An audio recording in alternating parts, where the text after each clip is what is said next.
Hello everyone, welcome back. आज हामी सिम्याटको 2012 को क्वेसन सल्भ गर्दैछौँ।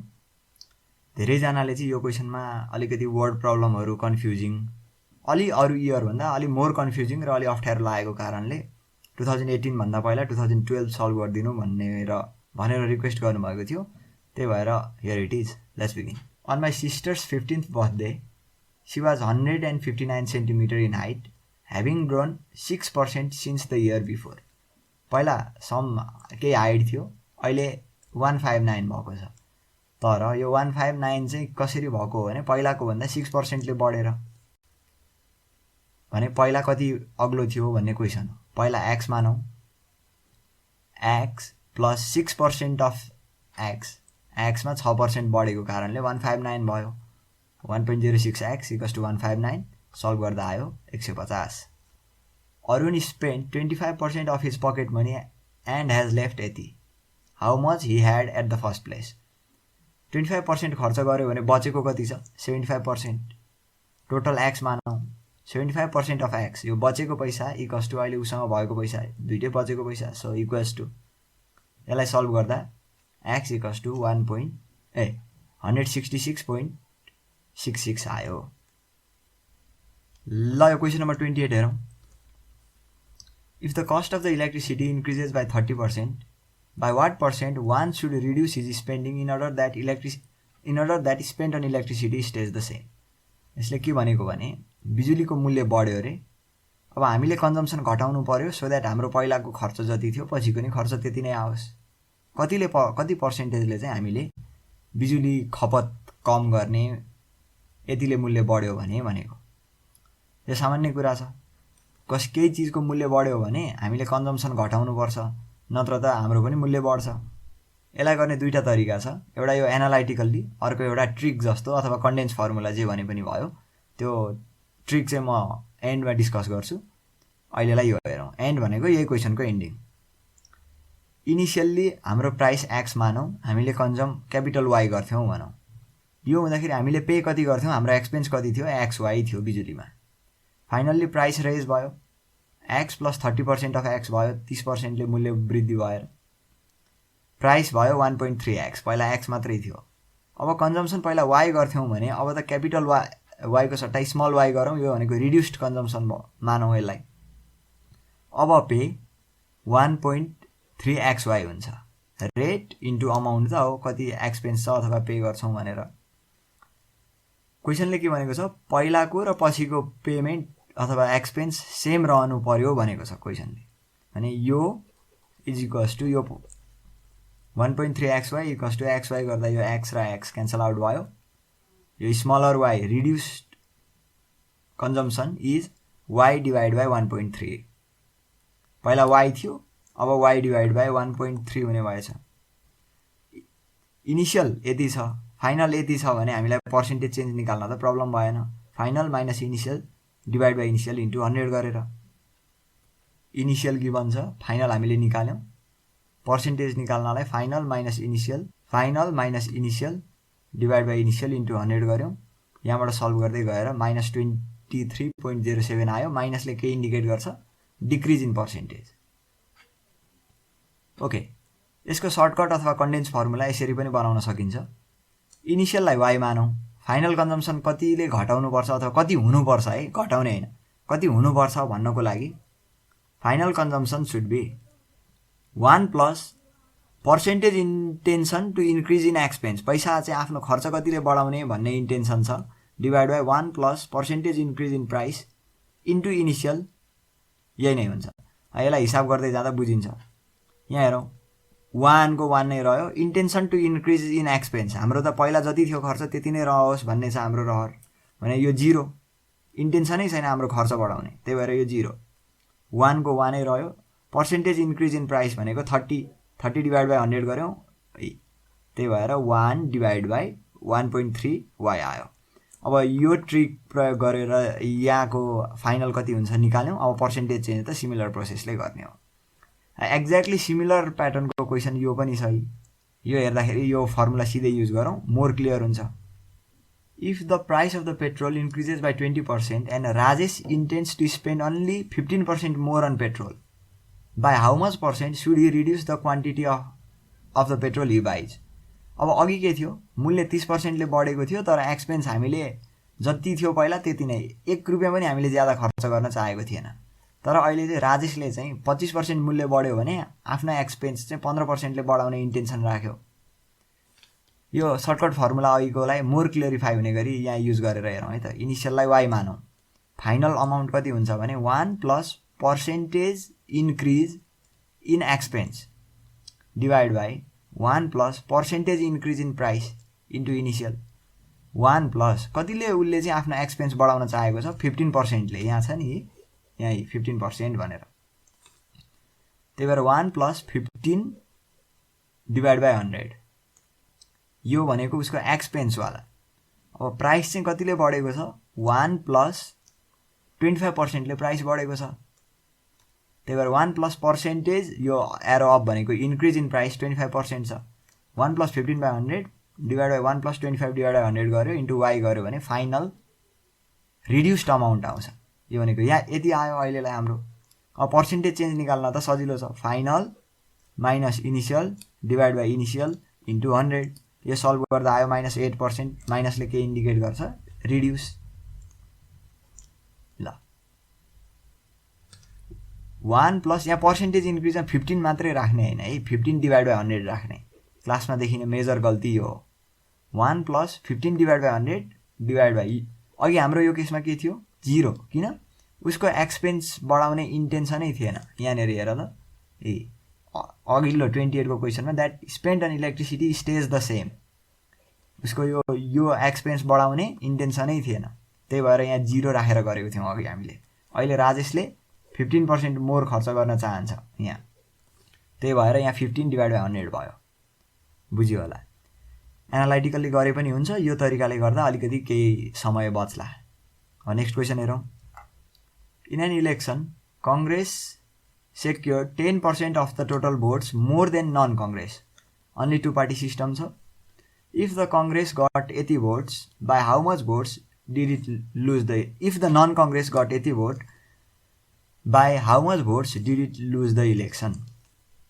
Okay, कांग्रेसले 10% ज्यादा भोट ल्यायो अरे नन कांग्रेस भन्दा, त्यसको अर्थ के रह्यो?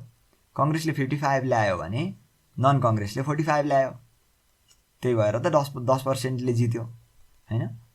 अब नन कांग्रेसको भोट यति छ, कांग्रेसको भोट कति छ थाहा छैन हामीलाई। अब हेरौँ कांग्रेसको भोट कति रहेछ भनेर। 45% भनेको यति हो भनेर क्वेसनले दिएको छ, 1% भनेको यति डिभाइड बाई 45, 55% भनेको यो इन्टु 55, त्यसले हामीलाई आन्सर दियो यति। क्वेसनले सोधेको छ by how much vote did it lose the election, कांग्रेसको भोट यति आयो, नन कांग्रेसको भोट यति आयो भने भोटको डिफरेन्स कति आयो, यो माइनस यो, त्यो गर्दा 28000 28,000 यतिले नन कांग्रेसले चुनाव हारेछ। क्लियर भयो होला। ओके, नेक्स्ट क्वेसन हेरौँ। 31. If a population is 80 and expected birth rate is 80 while expected death rate is 80, what will be the net change in population at the end of the 1 year? अब यहाँ हेर, grow 50 ले हुन्छ अरे, decrease 31 ले हुन्छ अरे भने इफेक्टिभ ग्रोथ त यो माइनस यो भयो, इफेक्टिभ ग्रोथ 19% ले हुने रहेछ भने फाइनल पपुलेसन कति हुने रहेछ, initial plus effective growth percent of initial, यो गर्दा यति आयो।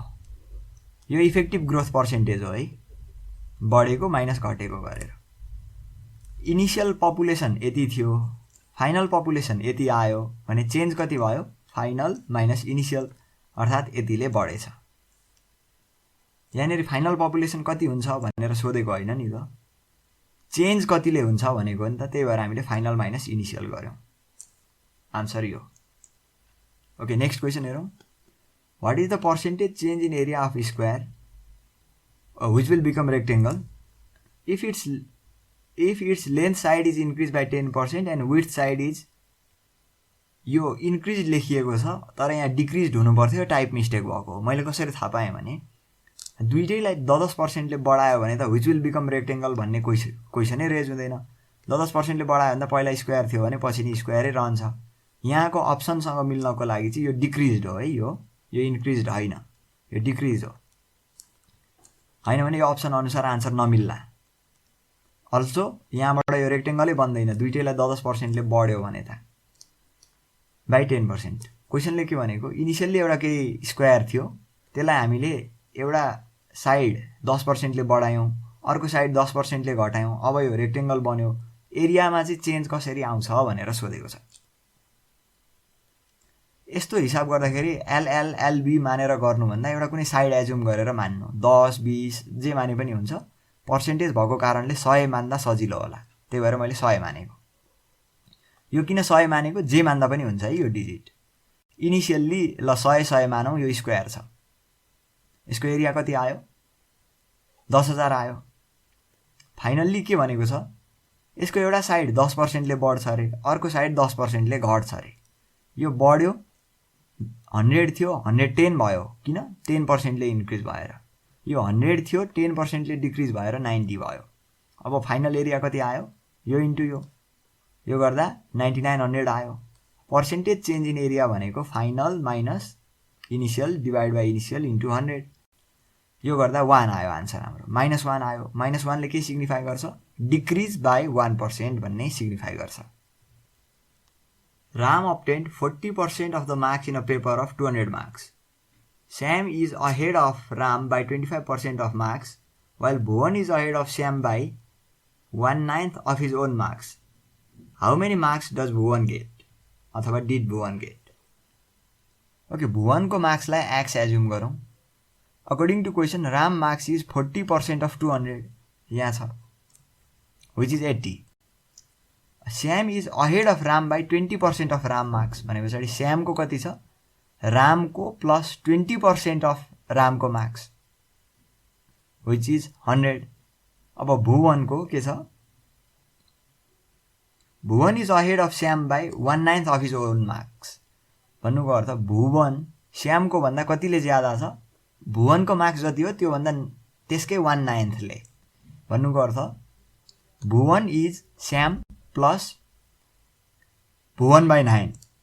Bhuvan is Sam plus आफ्नै मार्क्स को 1/9 भनेको Bhuvan by 9, x by 9। अब यो पनि Bhuvan को मार्क्स, यो पनि Bhuvan को मार्क्स, दुईटा त बराबर हुनु पर्यो। Bhuvan को मार्क्स इक्वल्स टु Bhuvan को मार्क्स। यो गर्दाखेरि यसलाई सल्भ गर्दा के आयो, यहाँबाट यता ल्यायौं हामीले, एलसीएम ल्यायौं र सल्भ गर्दाखेरि 112.5 आयो। अब नेक्स्ट क्वेसन हेरौं। अगाडिको हाम्रो आन्सर यो थियो। 34 नम्बरमा 3 Englishmen and 3 Frenchmen work for a same company. Each of them knows a secret not known to other. They need to exchange this secret over person to person through phone call, so that eventually each person knows all 6 secrets. No one of a Frenchman knows English, and and only one Englishman knows French.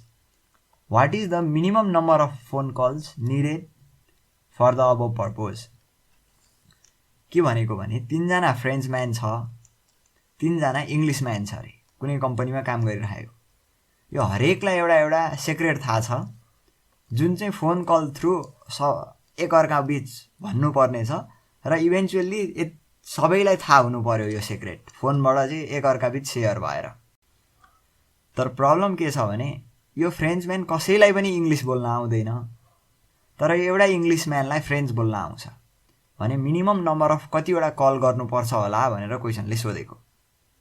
ल यो E1 भन्ने एउटा इङ्ग्लिसम्यान भनौं, E1 E2 E3, F1 F2 F3, यो फ्रेन्चको यो इङ्ग्लिसको। यो E1 भन्नेलाई चाहिँ French र इङ्ग्लिस दुईटै आउँछ भनेर मानौं हामीले, है त। अब यहाँबाट सुरु गरौं। सुरुमा फोन कल E1 र E2, E1 र E3 बीच हेरौं। E1 लाई आफ्नो सिक्रेट थाहा छ, E2 सँग कल गर्यो, E2 को पनि थाहा भयो, E3 सँग कल गर्यो, E3 को पनि थाहा भयो। यो पोइन्ट अफ टाइममा E1 लाई सबै सिक्रेट थाहा छ, आफ्नो पनि थाहा छ, E2 सँग फोन गर्यो, E3 सँग फोन गर्यो। अब F1लाई आफ्नो सिक्रेट नि थाहा छ। अब F1ले F2सँग फोन गर्यो, F3सँग नि फोन गर्यो भने अब यो पोइन्ट अफ टाइममा E1 र F1लाई सबै सिक्रेट थाहा छ, आफ्नो नि थाहा छ। सबै सिक्रेट थाहा छैन, यो फ्रेन्चको सिक्रेट थाहा छ, सबै फ्रेन्च सिक्रेट थाहा छ F1लाई, सबै इङ्ग्लिस सिक्रेट थाहा छ E1लाई। अब E1लाई त फ्रेन्च बोल्न आउँछ, इङ्ग्लिस पनि आउँछ भने E1 र EF बीच कुरा गरौँ। अब यो कुरा गराए पछाडि के हुन्छ, F1ले सबै फ्रेन्च रिलेटेड सिक्रेट आफ्नो पनि, F2को नि F3को पनि सिक्रेट, सबै फ्रेन्चहरूको सिक्रेट E1लाई बतायो। E1ले सबै इङ्ग्लिसहरूको सिक्रेट E1को पनि, E2को पनि, E3को नि सिक्रेट फ्रेन्चलाई बतायो भने यो पोइन्ट अफ टाइममा E1लाई पनि सबैको सिक्रेट थाहा छ, E2लाई पनि सबैको सिक्रेट थाहा छ। यहाँ F1लाई त इङ्ग्लिस बोल्न आउँदैन, तर यिनीहरू दुई बिचको कन्भर्सेसन फ्रेन्चमा भयो, किन? E1 knows French. अब E1ले आयो, E2लाई पनि अब सबै सिक्रेट बतायो, अनि फेरि E1ले E3लाई नि सबै सिक्रेट बतायो, अनि F1ले F2लाई नि सबै सिक्रेट बतायो, F3लाई पनि सबै सिक्रेट बतायो। यहाँ किनकि E1लाई त सबै सिक्रेट अलरेडी थाहा भइसकेको छ नि यो पोइन्टबाट त, फ्रेन्चको पनि इङ्ग्लिसको पनि। त्यही भएर total number of minimum calls required, यो ओभरअल सबै सिक्रेट फ्लो गराउन मिनिमम कल रिक्वायर्ड 9। आन्सर हाम्रो हुन्छ 9।